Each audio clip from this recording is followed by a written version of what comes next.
And we are live once again, ladies and gentlemen. Welcome to Shorts in Focus, where we show short films love. Always proud to give an opportunity to bring attention, to bring viewership to local and independent filmmakers. We are starting a movement here, Listen Vision, going worldwide. I'm proud to be here with my co-host, Matt Cipollone. I told you I was going to... Flawless. I told you I was going to do it, man. Proud to be with my co-host, Matt Cipollone, and our special guest for today, Alexis Pazmiño. Good job on that name. Yeah, man, I'm telling you, I've been nervous all day about messing it up. I didn't know whether to put the tilde in. We've got... I'm excited about today's episode because we're screening two different things, right? So Alexis is a filmmaker in her own right. In my own right, yes. Right. There's always a caveat. Right. Yeah. Not in my right or in Matt's right. We gotta clarify that. So we're going to screen a documentary that she did on the Chesapeake Bay, and then we are going to dive into a little known facet of Alexis, comedy. She has done some stand-up comedy, and so after we screen and talk about the documentary, we're going to screen some of her stand-up and talk about some of that. So this promises to be a very interesting show. Alexis, tell us a little bit about yourself. Where you from? How'd you get into filmmaking? Yada, yada, yada. Just let it go. I'll yada you. All right, well, so I'm from central Pennsylvania, as you'll find out in my stand-up. All right. Pennsyltucky, as like people call it, you know. But it was a pretty like rural town, and I was always really interested in film and filmmaking, but more as like a dabbler and viewer. In undergrad, I was part of the like student television programming, but again, it was always like in front of the camera, more like outsider's perspective. And then I started working for American University full time, and they have a wonderful tuition remission program. Hey. So I get to go to grad school for free. Kind of. There you go. But yeah, so they have a wonderful film program, and now I'm doing that. All right. So that's how I got into filmmaking and Chesapeake Footsoldiers. Okay. All right. And before we start, we need to start calling it the award-winning Chesapeake Footsoldiers. Yeah. You want to tell the audience sure. about what you just found out?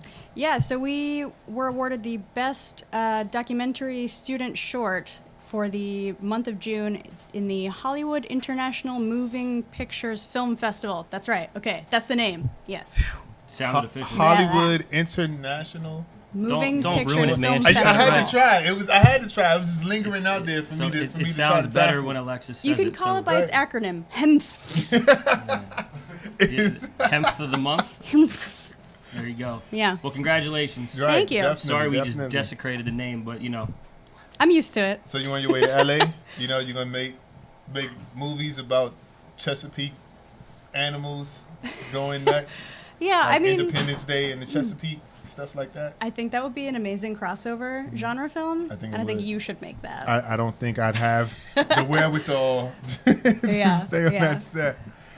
New York might be the next move, but we'll see. No, but Chesapeake. So this is a unique situation, though, for this particular project because out of all the shorts that we've screened, I'm pretty sure this was by far the biggest team effort. Yeah. And that's, you knew ahead of time. This was a structured and straight to TV type production, wasn't it? You want to tell the audience a little bit about how this came about? Yeah, so we, it's part of a class at American University, and the class is essentially 15 students, and your professor is your executive producer. Mm-hmm. And so of the 15 students, you're divided into teams of 5, and so our team of 5 was responsible for an 8-minute section of the film. So those 8 minutes are, you know, my blood, sweat, and tears for a whole semester, and that aired on Maryland Public Television in April. Nice. Alexis, before we screen it, can you tell us a little bit about the clip? Yeah, so what we're going to see is an introduction on the water. Brian Droneberger is the waterman's name that we're going to see, and it's just kind of like a day in the life of a waterman. And he tongs for oysters from dawn until when he catches his bushel load, you know. And then we'll see Buddy Willie, who works for the Oyster Recovery Partnership, and he tries to boost the oyster population in the Chesapeake Bay. And he's quite the character, and we'll see that. All right, here we go. Chesapeake Footsoldiers. Check it out.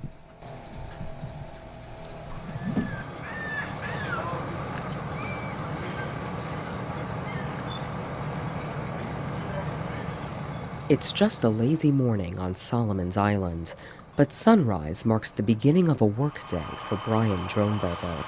He's been patent-tonguing oysters for 2 years here in the Patuxent River, pulling oysters that meet the 3-inch size requirement. Everybody said there was a lot more oysters than last year. I was new to it, so I didn't do as well as I did. This year I've done really well. I feel like I'm doing the same exact thing, going just as fast, but I guess you just get fast culling and getting accustomed to the foot pedals. Because you actually don't really ever look at it when you're doing it just by feel. Brian is legally allowed to catch up to 15 bushels of oysters each day until 3 p.m. Last year I'd stay out here until 3 o'clock on the dot, and a lot of days I wouldn't even catch 15. I was happy with 10 or 12. And then this year just something's clicked. I don't know what I'm doing different, but it's a good feeling to catch your limit.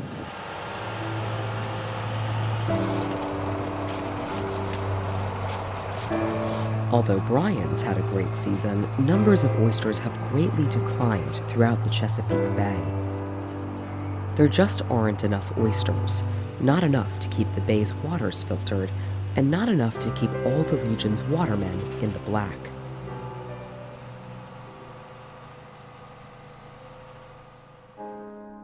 The Chesapeake Bay was once the center of the world's oyster supply. In the late 1800s, thousands of prosperous watermen caught 10 to 15 million bushels of oysters a year. Early settlers noted that oyster reefs in the bay grew so high that they were considered a navigation hazard. But the boom in the bay's fishing industry came to a devastating crash when the oyster population suffered disease in the 1960s. Watermen could no longer catch 100 bushels of oysters a day as they had become accustomed. Soon, habitat loss, overfishing, and pollution left much of the bay with a damaged fishery. Today, the bay's oyster population is estimated to be at just 1% of historic levels. But among those working to change things on the Chesapeake Bay, to push the status quo and clean up the water, are organizations like the Oyster Recovery Partnership.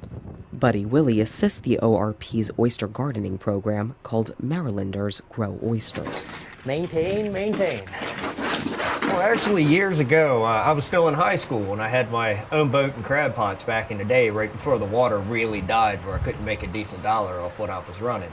Before I sold my boat and all my crab pots, I started working here. I've been here about 11 years now, 5 years full-time, and I ain't as young as I used to be.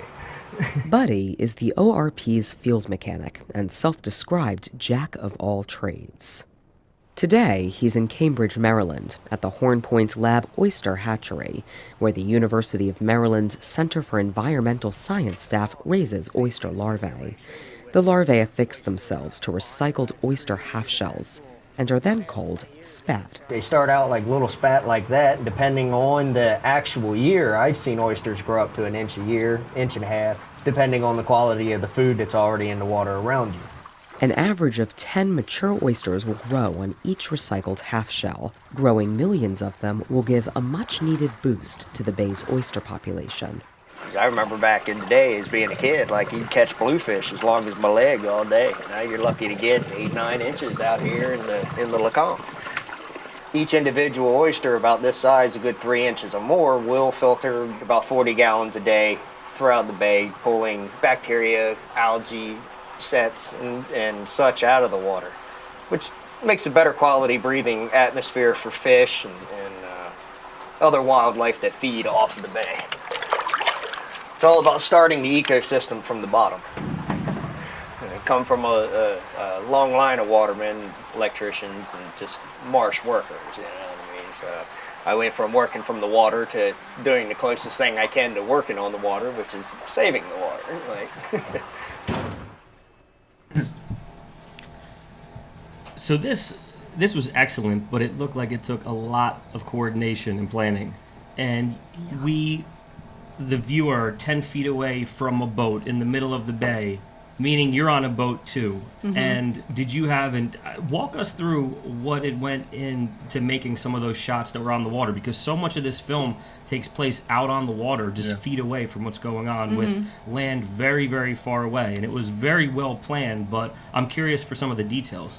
Yeah, so we actually had to drive out. He starts his day at dawn, so we drove out pre-dawn to the Eastern Shore. So far away. I don't drive, so I'm very, very happy with anyone who drove us on that shoot. My producer, Kaki Dai, is lovely. But so we had two components of the shoot. One was on the docks, so that's where you see him like kind of walking around and prepping for the day. And then the second was out on the water. And he took us out on the Patuxent boat there. And we were on the boat with him while he was doing it.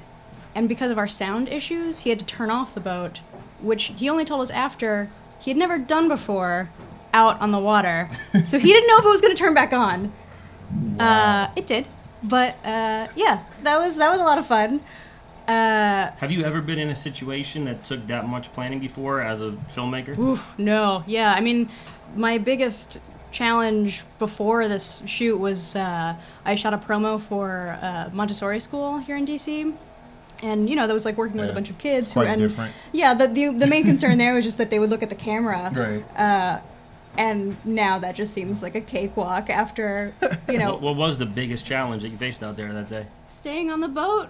I saw who fell off the boat. Somebody had to fall off the boat. Who fell off the boat? Our cameraman was so focused on like being physically in focus that I was very surprised that he did not fall off the boat, because we're like rocking and the guy's like turning the boat, and he's not telling us because he does all of this by like muscle memory, you know. So he's just kind of like arcing and dipping and stopping and starting. No one fell, but there were close calls. It was also ice cold out there. We were wearing like coats on top of coats on top of coats and trying to like fiddle with all of our gear. Ugh. It was a long, cold day. That sounds camera buttons and gloves. Yeah. Horrible mix. Yeah. Kayeen and I found that out filming your. The poetry thing. Oh man, I'm surprised I didn't catch pneumonia after that. That was my right hand didn't work for a week. All right, so were you always interested in like wildlife and oysters, or was this just like, hey, I have a school project, I gotta get this thing done?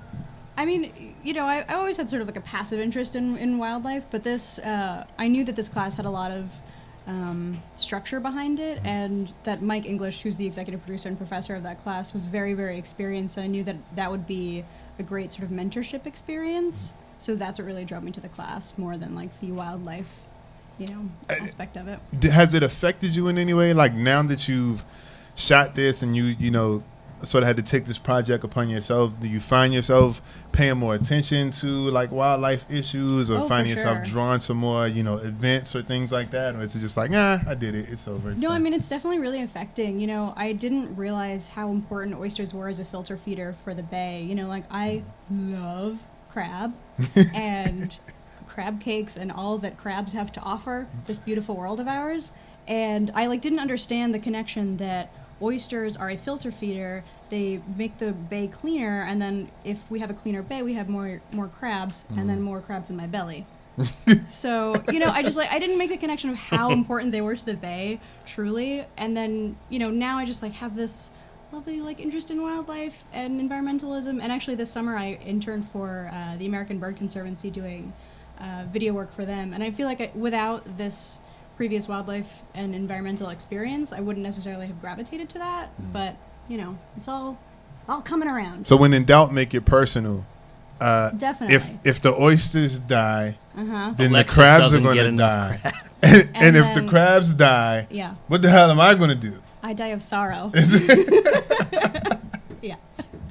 Now, jokes aside for a second, on that note, are there larger picture things that the audience can do as opposed to just be more aware? I mean, what is there? Are there actionable steps that you wanted to impart on people? Yeah, I mean, you can certainly just straight up donate to organizations like the Oyster Recovery Partnership, or one of your museums like the Annapolis Maritime Museum or Chesapeake Bay Museum. But also, if you're a seafood lover like I am, you can talk to your favorite restaurant and ask them, like, do you do a shell recycling program? Because it's so easy for them to just have, like, schedule a pickup with either Oyster Recovery Partnership or someone else to just come, and then they'll use those shells to do to grow the spat. And one half shell can make 10 new oysters. That's amazing. Yeah. I didn't understand how valuable half shells were. Yeah. I mean, we treat it like garbage, but it's it's invaluable to the health of the bay. Tell me something that happened during this experience that you weren't able to capture on film. Oh, that boat, really? Well, I mean, we frankly had a lot of shoots. We got a lot of footage that we didn't get to use. Brian Gomes, who's our other Brian in our segment, was the special programs manager, and now I think he's the educational program manager at Oyster Recovery Partnership. And we went out with him, and you'll see in the documentary, he works with kids and tells them, he does a lot of outreach with them, but we also filmed him at an oyster shucking contest. We filmed another one of his colleagues, doing more shell recycling and oyster gardening. So it's a shame that we can't use all of that footage, because there's so many lovely stories of amazing people who are doing this work, and that's the whole thrust of Chesapeake Footsoldiers, like telling these untold stories, and it's a shame that we couldn't tell all of them. But this was a teaser, right? So is there like a feature or like a longer documentary where you can maybe work some of that footage in, or is this kind of it? Well, I mean, so the half-hour doc is finished, and the idea of re-editing is so daunting. But Zeke will do it. Yeah, I mean, we could possibly revisit, doing some other cuts. I actually sent Brian Gomes, the special programs manager, his little segment so that he could use that for educational outreach, because, a lot of filmmakers are very proprietary about their stuff. And while I understand that, I really want his message to get out there, and for it to be packaged in a very easily digestible 2-minute way, I'm very happy to share it with him. Now, which version won the award? Was awarded to the half-hour documentary. Okay, So that's what aired on Maryland Public Television in April during Chesapeake Bay Week. All right. Nice. Yeah. So what was your favorite part about this whole experience?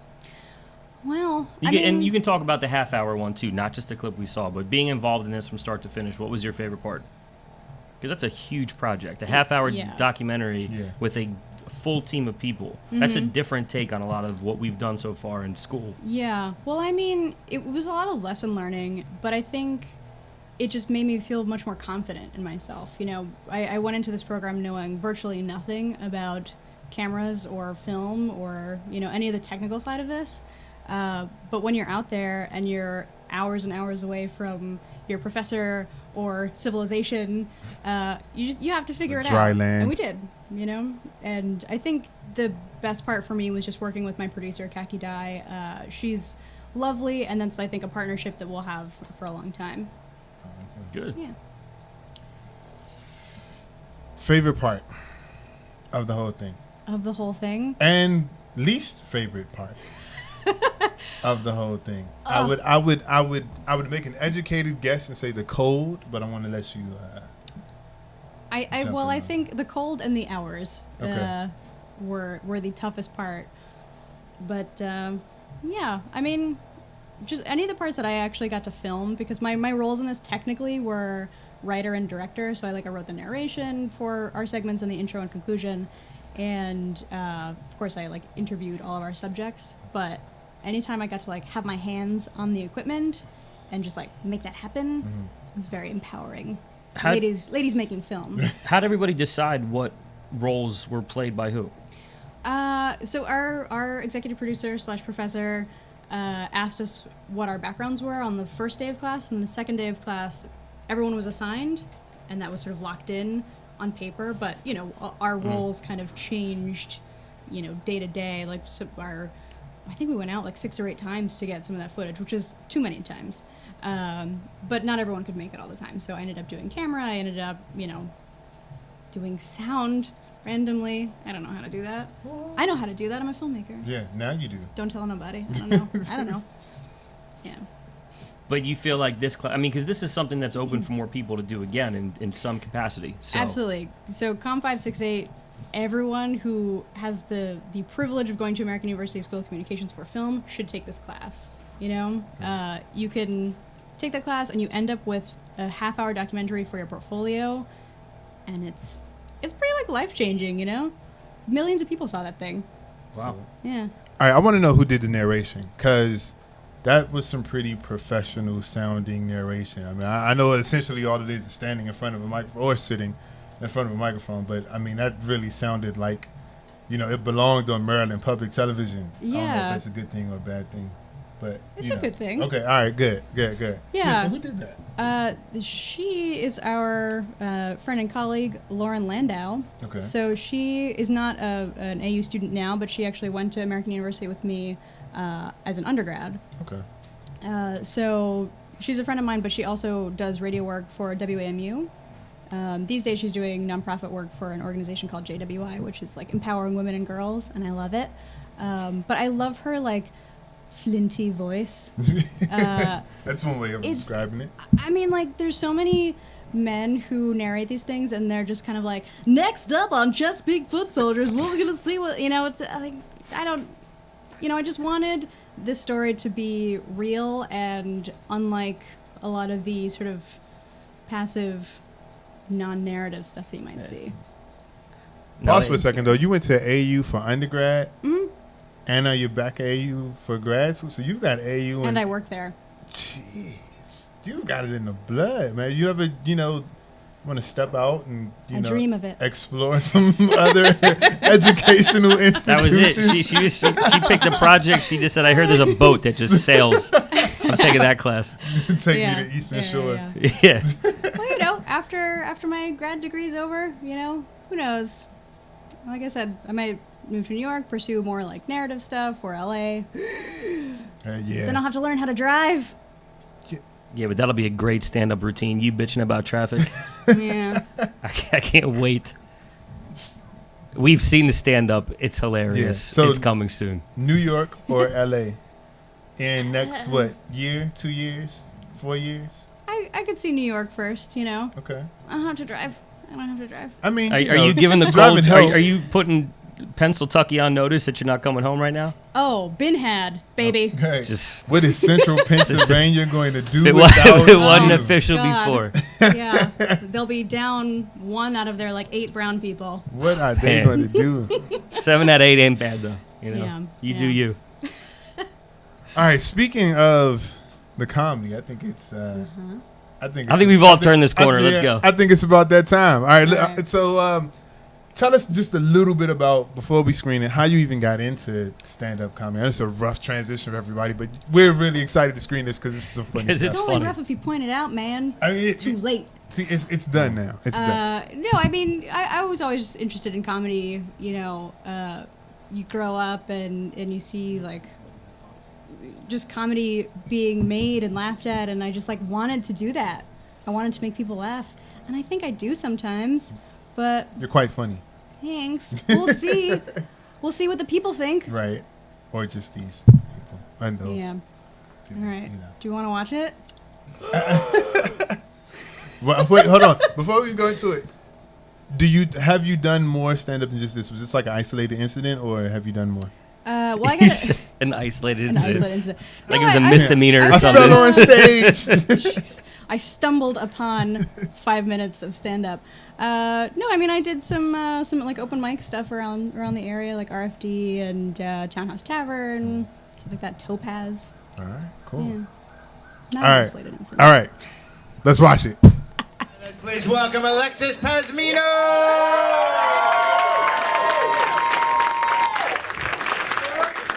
All right. What's up, you guys?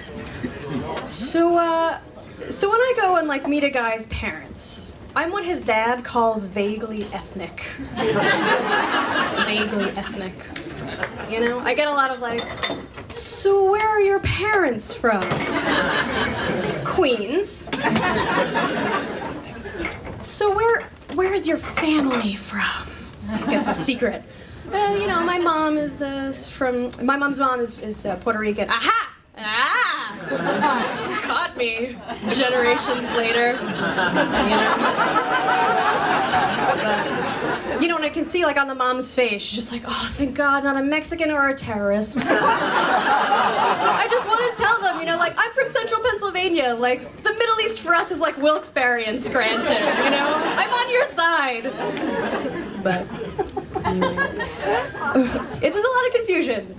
You know, I went to the bar the other night, and this girl was, like, adamant about the fact that I was going to get along with her friend Sarah, because Sarah's Spanish. Okay, is Sarah Spanish, or is she, like, Dominican? And this girl says, I swear to God, this is a true story, Republican? Confusion. There's confusion. But my brown family is like super brown. They're like New Yorkers, you know? And they guilt me a lot of the time when I go over there and visit because I don't speak Spanish. Like central Pennsylvania, we don't fucking need that. So, you know, so I go and I practice with my grandma, you know, and I'll ask her like simple things in Spanish, you know? I'll ask her, do you want something to drink? And she'll say back to me in Spanish, sí, tiene jugo de cranberry. Which means, you know, do you have juice of cranberry? Cranberry is cranberry with an accent. Grandma doesn't know. She does not know. There's a ton of words. Blueberry, strawberry, low weekend. Mamita, why you do this long weekend? Titi, I'm pretty sure there's a word for long weekend. But you're the New Yorker, so you go for it. Family's weird, though. My little brother just celebrated his 5th year anniversary with his loving girlfriend, Kaylee. So that's great. That's great. It's great for them. It's awesome. It's awesome for them. Because I just celebrated my 5th year anniversary with Chipotle. The first couple years were rough, but, you know, the last 3 were spent with lactate pills that I require. So, no one told me that I would grow up as a brown baby to be you know, lactose intolerant. No one told me. You know, like, no one sits you down and says, like, every person of color in this room is either hopped up on Imodium or leaking just a little bit. A little bit. There's a learning curve. Just like there's a learning curve with women, you know? Like, no one tells you as a little girl that, like, when you're a woman and you pick a wedgie, you gotta watch out for your tampon string. There's a learning curve, and that curve is Playtex Gentlefly. Anyway, these days I live up in Tenleytown, which is cool because there's a university up there, so it's like very liberal, very academic, you know. Girls who say like, I don't see color, just leafy greens, you know. I went out to Jazz in the Garden with some of my roommates, and that was, you know, it was fun. And then wine started flowing, stuff got real white, real Caucasian, you know. Oh my God, Megan. Do you more Chard, more Pinot, more Vino, more Vino Tinto, more Chard, more Pinot Grigio, more Pinot, more Grigio. Alexis. Who's that guy? That, like, president guy? He's, like, Venezuelan, Chilean, Spanish. Hugo Chavez, Vino Chavez, Rico Suarez, Tito Puente, that's it, Tito Puente. Megan, I fucking told you it wasn't Sábado Gigante. Leading me astray. But when I'm not getting international relations lessons from my roommates, you know, I have a 9 to 5. You know, I gotta mix it up though so it doesn't get boring, you know. So as a rule, I don't brown bag it. Of course, by brown bagging it, I mean I don't sleep with Puerto Rican men. You know. I don't speak Spanish. I feel so white on the inside. I just want to feel so white on the inside. It's my life. But the only problem with that, of course, is that my white boyfriend has no patience for my lactose intolerance. You know? Like, I'm really looking for someone who has a strong opinion on shower sex farts. You know, like, it comes up, brown lady. And, it's true that this has been a problem in the past.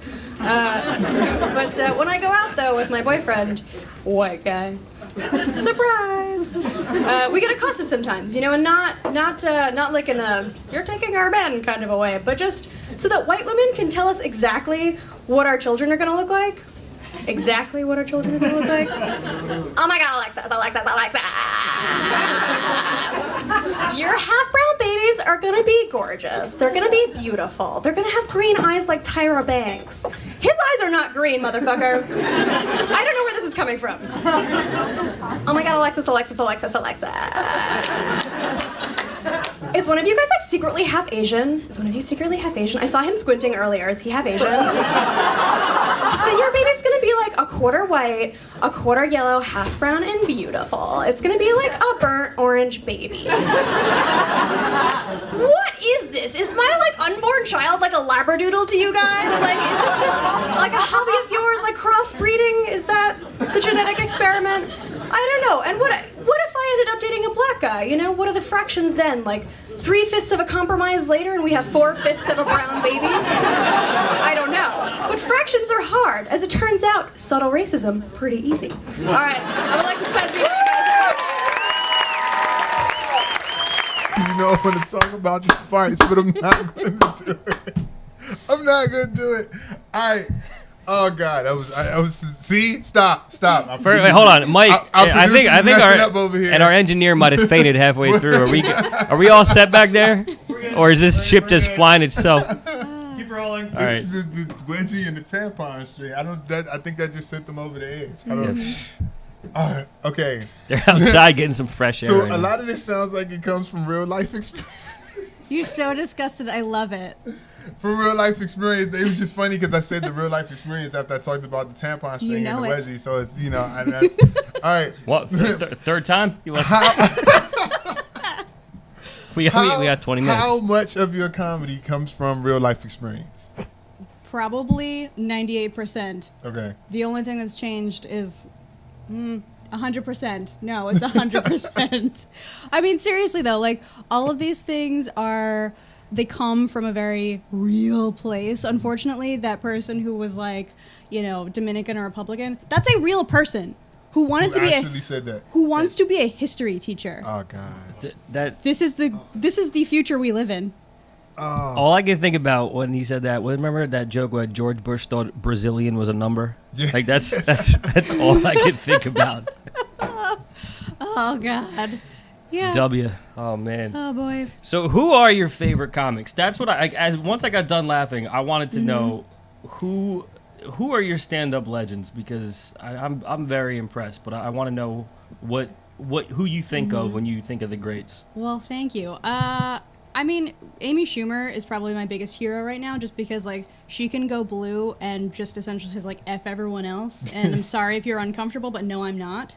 Like she's doing a lot for women, and I think that's wonderful because she's just a comedian, and it doesn't matter that she's a woman. She just talks about what her life is, which is what I want to do, and she does it in a really funny way. I mean, like Amy Schumer, even like Patton Oswalt or John Mulaney and people like that are very great. I mean, even like Mindy Kaling. I think you like self-deprecating comics because I know stand-ups from all those people, and I respect them, especially because they make fun of themselves so much. Yeah, or even comics like Maria Bamford. I don't know if you guys are familiar with her work, but she is a very self-proclaimed anxious person.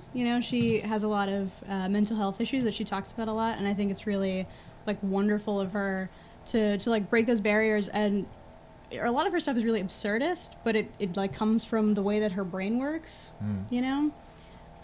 So people who sort of break the mold. Yeah. Like who come at it from an off angle, or from a standpoint, or take something that could be considered a hindrance or a disability and turn it into a fodder for comedy. Absolutely. You have to like be able to laugh at yourself. You know, no one. I mean, it's somehow Dane Cook made a career out of being like a handsome, strong guy and being funny, but like I don't know who else can do that. Right. I certainly can't. So you are a self-described, vaguely ethnic person from central Pennsylvania. This sounds like a recipe for disaster. Yeah. Tell me what it was like coming up as a vaguely ethnic person in central Pennsylvania. I mean, like, I didn't really know that I was different until sometime in like elementary school. Actually, people called me the N-word because they didn't know how to insult brown people. They just knew how to insult black people. So that was fun.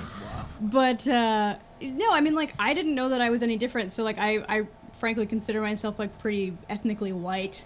You know, like I have pretty mainstreamy square ass interests. And you know, I don't speak Spanish, and I think that people are weirded out by that, or like weirdly offended by it. I'll get like, you know, a Peruvian cab driver sometimes, and he'll just be like, "It's in your sangre." I'm like, "No, it's not. Pennsylvania is." Like I know about a ruffed grouse and like mountain laurel. I don't know what you're talking about. How does somebody get offended because you don't speak Spanish? I don't understand. It's crazy. It's like such a like pick and choose society that we live in. Like if you are Irish, no one expects you to speak Gaelic. If you're like several generations Italian, no one expects you to speak Italian. If you do, it's great, but like it's not expected of you. All right. I mean, I'm waiting to hop in here. I mean, if you have any connection with the motherland, they expect you to remember that stuff. Yeah. Like Italian? Jeez. Yes, tell me that in Italian. I'll say it in New Yorican for you. Oh, is it? Oh, that. You It's know, crazy. It is. I have a friend. Shout out to Noah if he's watching. I have a friend who just recently like put up this like really hateful Facebook rant because he was at work and he was wearing boat shoes. Mm-hmm. And Everyone's checking your friend's page right now. right, by the way, yeah. so. I'm sorry. And he was like, and somebody came in, like a white guy came into the store and I was like, "Hey, nice shoes," and Noah was like, "Hey, thanks." And then his manager, I think who's black, was like, "Oh, you know, no, it's not really black. He does boat shoes, whatever." And he just got pissed. You know what I'm saying? And Understandably. So it's you know, it's one of those, you know, when people try to prescribe what you're supposed to be like just because of who you are or what your ethnicity is. For sure. You know what I mean? It's a recipe for people to get pissed. Like, who can dictate to you, you know, what you're supposed to speak and what you're not supposed to speak? That's ridiculous. Yeah. And I mean, like, as a, you know, Latina, you know, these terms are so ridiculous. Latina, Hispanic, whatever. Like, I'm certainly not Hispanic because I don't speak Spanish, but, you know, we're at like a crossroads as brown folk of like, people see that I'm brown and they think like, okay, Mexican, no, wrong. All right, well, your family is from a Spanish-speaking country, so you must speak Spanish. You have to perform this ethnicity. No, wrong. So like, people don't know what to do with me. You know, I'm like, I have two forms of like weird racial anxiety pointed at me. But that kind of goes back to, so one of my favorite lines of this whole thing was absolutely when you slipped in the 3/5 compromise reference and talked about complicated fractions, but how subtle racism is very simple. Now, what about, I've found that some of the most accidental racism, and by accidental I mean people are genuinely floored that they offended somebody, comes from when their reaction is, but no, I swear I was just genuinely curious. So I mean, it's clear from your stand-up you're a very observational person. I mean, this is observational humor. Why do you think that subtle racism is? Why do you think when people are confused, it just gives them this free Horrible pass fuel to figure out the answer to make themselves feel better? Well, and that's the thing. Like they speak before they ask themselves the question. I think that's the problem. You know, like if you ask yourself. You know, I was expecting this was going to be like a comedy answer, and that was so insightful. I was like, damn. Sorry, I can't perform comedy for you. But I'm too busy performing race. Multi-dimensional on Shorts and Focus. She can be multi-dimensional on Shorts and Focus. We will not put her in a box. Excuse me. I will not be your Sue's character. No, she will not be. Keep on talking about that, though. That's a really interesting point, though. Yeah, because I mean, you know, like I have those moments certainly, and I definitely understand when people see me and they don't know like if I am Indian or Pakistani or if I'm, you know, Ecuadorian and Puerto Rican, which is what I am. I understand the urge to ask the question, but before you just say, "Are you this or are you that?" Stop and like think about how you can phrase it that won't sound accusatory. You know. But I think a lot of the problem, when the people that you want to ask themselves, it's just a one-word answer if they ask themselves, though. You know, so that might have something to do with it. It's the ignorance behind it. It's the fact that it's like you said, you don't mind people asking. Right. Right. But they want to ask in a way that makes them feel comfortable. For sure. Right. And so they because just want of the that, easy answer. right. And so because of that, they end up asking in a way that winds up being offensive. Yeah. Right. If you have a serious question, ask a serious question. Hey, what is your ethnicity? Not, hey, where are you from? Or you look like, X, Y, and Z, whatever. Like, it's like they have to couch it in a way that makes them feel comfortable with asking the question, right? As opposed to just asking the question and accepting the fact that, it's going to be a slightly uncomfortable situation no matter what. Yeah. And I mean, no one knows all of the right answers or the right questions to ask, Like, I was at a dinner the other night with a friend and her friend looked a lot like basically all of the Bolivians that I know, and I was just like, oh shoot, this girl's Bolivian. Bolivians are pissed right now. I'm gonna clock it. No, because it's like so hard. Because it's like I know what my kind of Ecuadorian people look like, and there's like mountain Ecuadorians and like coastline Ecuadorians, and if I could like clock this Bolivian who's probably told all the time that she's like Asian because they tend to have like those sorts of features, I would feel like a freaking hero, Clock this Bolivian. But I didn't ask because I was just like, oh, like this is gonna be weird and awkward. So I waited and asked my friend later. Turns out she was from Peru, and I was just wrong. Oh wow! Man. I wasn't expecting that.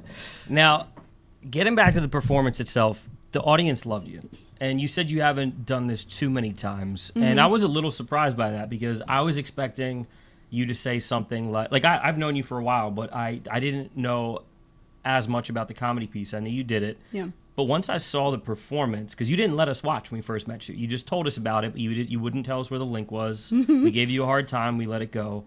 But now you're on our show, so here we are. They loved it. How did you not? I mean, I feel like anytime I've heard anyone doing that before, that's a drug that they then chase. I mean, that was genuinely appreciative, real laughter by that audience. I mean, you killed that set. How do you not go after that all the time, or was it really more just a bucket list type thing you checked off? Well, that's real nice. I gotta say thanks. Yeah, well, I mean, so I started out that process doing the DC Improv class. It's called 5 Minutes to Funny, and that was actually like such a safe space to do it in. And the class is essentially like you go in, there's maybe like 10 or 12 other people who like think that they're funny, and some of them are. No, well, actually, a lot of them are.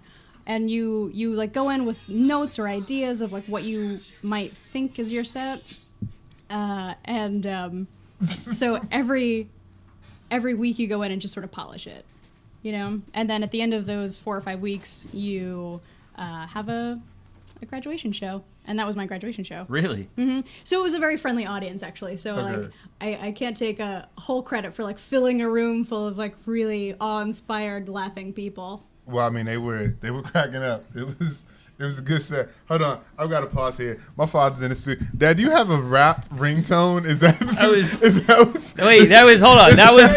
No, look. Let the record show. Hey, because I want to know. Do you have a hip hop ringtone? No, your old man has the Firm as his ringtone. That's amazing. That is amazing, sir. The Firm, a '90s classic. That's amazing. I don't even know what your ringtone's probably like Katy Perry because of. I mean, it's. I will never let you hear the end of this. Kayeen's ringtone is going to be Katy Perry's Roar. See, now you got to show all the CME crew that you're going to on the show. You're live. Proof. The Firm. Amazing. Famous. My night is made. All right. All right, here we go. Professional. That was perfect. I can't write this. Okay. So my last question I was thinking about. I didn't even write it down, but I was thinking about it. We as minorities get. You're a minority? I am. I just found out. We get offended. No one told me he was black. All this time I thought I was Irish. She only sees leafy green. It's not her fault. We get offended when we get stereotyped, right? But you did like this perfectly great impression of like these white girls. Yeah. Right? And I wonder sometimes, like, is it hypocritical, or is it because we're not in the majority that when we, make certain jokes, it's a little more acceptable than if they were to make certain jokes because they are the majority and we are not. Yeah, I mean, I think it's a bit of both, you know? Like, I don't think that people expect that, which is maybe part of why it's funny, you know? But yeah, there's maybe no right answer, but it's certainly not coming from a hateful place. Yeah, no. Although, ask me when I have some wine in me. No, but yeah, I think it's a mixture of both, It was just so spot on.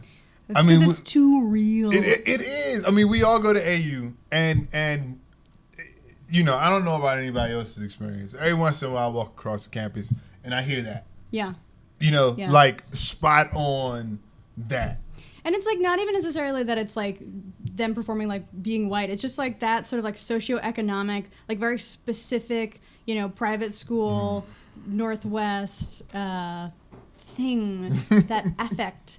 That vocal fry that like I can't even hate on because like I do that sometimes, but like if you're so self-involved that you don't see how you come off like the stereotypical millennial, then there's an issue that you need to address of just like not having that sense to take a step back. Being able to realize that, being able to put it together. Absolutely. So I'm curious about the actual, let's get back to the process, because I think people love stand-up comedy, but they don't have the guts to even start that process. And it's not about just getting on stage. Take us back to how long does it take to come up with, I mean, that was what, 6 minutes? 6.5 minutes? Something like that? Yeah. What does it take? And did you have to have a ton of material and always keep culling it down? Like, what was your process and when did it start? Birth. I think that thing took like 24 years to make. I mean, clearly that was, like you said, ago. that was your own reference points. But as far as when you started to say, I'm going to be responsible for getting on stage. Sure. When did that start versus when you performed? Well, I mean, I had a friend of mine who did the 5 Minutes to Funny stand-up class, and she had since then been like paid to do stand-up, and I was just like, whoa. You can go from like doodles in a notebook, like thinking that you're funny to yourself in your room, in your pajamas, no pants on, whatever, I don't know your life, to like getting paid to do that. And I think that's where I was like, okay, mommy's got to do this. But like... So did you have some of those jokes written before your class? I had like a notebook full of ideas. Like I knew I needed to tell the story of like the Dominican Republican guy. That was like too real and too terrifying to not share with people. So I had like ideas, and I remember the first day that we did the 5 Minutes to Funny class, I went in and was just kind of like, and that was how my 5 minutes went. So yeah, I mean, it was like taking these amorphous thoughts and putting them on paper, and then eventually, with the help of other people, sort of culling it down to that 5 minutes is actually 6.5, Yeah. That was really, I mean, I've seen it go horribly wrong. I've actually gone to a friend's performance who was part of a class before. I didn't realize that was the context of this. Yeah. But I've also seen whether if you went to the class, assuming he didn't do very well. whether you belong there or not, your ass was getting on stage. Yeah. And the only punchline Don't call was, his name. well, no. He was great. Okay, my friend Simon Floater killed it. But for the other people in class, there was just a young woman who her only punchline was, yeah, what's with that? And everyone was like, sure. Shit. Like it's the seconds just tick, So I know that's a real process to go through, and knowing you're getting up there probably makes it harder to write. Mm-hmm. I mean, I haven't seen other graduation shows, but I would suspect there's almost one in every bunch that has the "what's the deal with J-date" as one of my classmates did. You know, and like no one has the heart to say like you got a little more relevance. You got to have a little, you know. But I just hope to God every week of that class, like that's not me, is it? People aren't not telling me that I'm not funny, right? That's too many negatives. But Wait, no, you know so what I mean? that's a real question though. Is it like church? Where like people stand up in class. I don't go to church, so tell me what that's like. Okay. So in church, right, there are a lot of people who can sing, and there are more people who can't. Oh, and I could see that. When okay. the people who can't sing, everybody treats them like the people who can sing. So everybody gets the same compliments. That might be no Jesus matter, protecting those folks. I don't know if Jesus no matter is whether too they friendly can in sing the or not. comedy world. And I'm going to tell you where that ends up. Those people end up going on American Idol and auditioning, and they're the ones who, like, everybody is like, why didn't anybody tell you can't sing? And it's because nobody told them in their church so, when they first started that they need to find another ministry. Kayeen's entire choir is now self-conscious and asking each other. The text there is a group text that is on fire right now, going, which one of us is he talking about? Well, it's like that old joke, like if you like earn a group of friends and you don't have that one friend that all of you hate, you're that friend. So everyone just ask yourself. Kayeen, maybe you just can't. Now I have to think about that because I don't have a friend that I hate. So am I the friend that everybody hates? Maybe. Man. Oh, maybe. Man, that would suck. Suck on that. Screw you guys. So getting back to your future work, are you? I know you're a writer too. Yes. Yeah. What do you enjoy more, writing comedy, stand-up comedy, being a producer, or more of a crew on a comedy set? What's your favorite part of making somebody laugh? I mean, the rush of like getting up there and getting laughs is amazing. I'm like too small and have a heartbeat like a rabbit to do any drugs. So that's the closest thing that I can get. It's wonderful. So I love that. But the lifestyle is just not something that I can sustain. You know, you have to like go out a lot and stay out late and like, I have to get up early. So I love that in like the short term, but in the long term, I love writing. So right now, a project that I just finished is writing a pilot for a TV show that's essentially like based on the idea of how I grew up. So it's like this Latino family that's growing up in a white environment. It's pretty suburban, even though I grew up pretty rurally. And they're just sort of trying to figure out how to live their lives and just be who they are, despite the projections that everyone has on them of like how they should be performing their identity. It sounds super serious, but it's real funny, I swear. I have no doubt. Yeah, there are a couple of shows. What's the like the Fresh It's Off like the Blackish, Boat? Fresh Off the Boat, Blackish. yeah. That's like a thing now. There are all these shows that are coming up that are taking really serious topics and really tackling them, but the writing is so good that, you know, you laugh just as much as you shake your head. Exactly, you know, I think Blackish is doing a really, really good job with that. And I would just love to get more filmmakers like me out there doing that, you know? I think it's a very important like place for film and television in particular to be. Television, I think, is getting a lot more advanced as far as like getting people of color in shows and on shows and behind the scenes. But I want to be that next person, and hopefully I will be. Yeah. Don't we all, man? Yeah, right? Don't we all? Who am I telling? All right, so last question. Was that your very first set? Yeah. That wasn't the first time that had gone up, but it was the first like 5-minute like package of stuff that I had prepared. So that was your first time? That was 3 years ago, coming up 2013. Yeah. Wow. I was going to ask what happened on your first time, but clearly we Well, I mean, I said, that wasn't the first performance of it, but that was, you know, that was the birth of a comedian. Right. No, I mean, actually, my first performance went really well, but I think, you know, I had like a very nice, I don't know if you would call him like showrunner, but the guy who ran the room, you know, I went up to him before the show, told him like, this is my first time, help. And he put me in, you know, a very nice part of the lineup where like the crowd was prepped and like ready to laugh. Nice part is, he knew the other two on either side were just sucked. It's horrible. Well, you know, like he didn't put me right behind like Tony Woods, who's a local guy who's like a legend, and I would have just bombed if I had gone after him. You know, so little things like that can really like make or break a performance, or at least make them a lot better than they could be. And I like thankfully had that at my first performance. All right. So, what's next for Alexis Pazmiño? We've got the TV pilot. We've got the possible move to New York. Did we miss anything? I am acting right now in a pilot of another classmate of ours, Jimmy Ward. Okay. And so that's going to come out soon. And just more writing, you know? I'm going to be writing a feature screenplay this fall. Nice. So hopefully that won't suck. In a class? Yeah. Which class? Advanced writing for film. I'm in that class. Really? Yes. What's up? Yeah. All right. That's going to be a good time. Yeah. Sorry, Matt. Well, thank you for coming on. Yeah, so we just like broed out for a while. Hey, I mean, I'm just paying attention, man. We had to shoot Mike off. Mike. Did I call you Mike? You did. We had to shoot Matt off. You did. I'll deal with you later. All right, ladies and gentlemen, we are getting ready to wrap up here.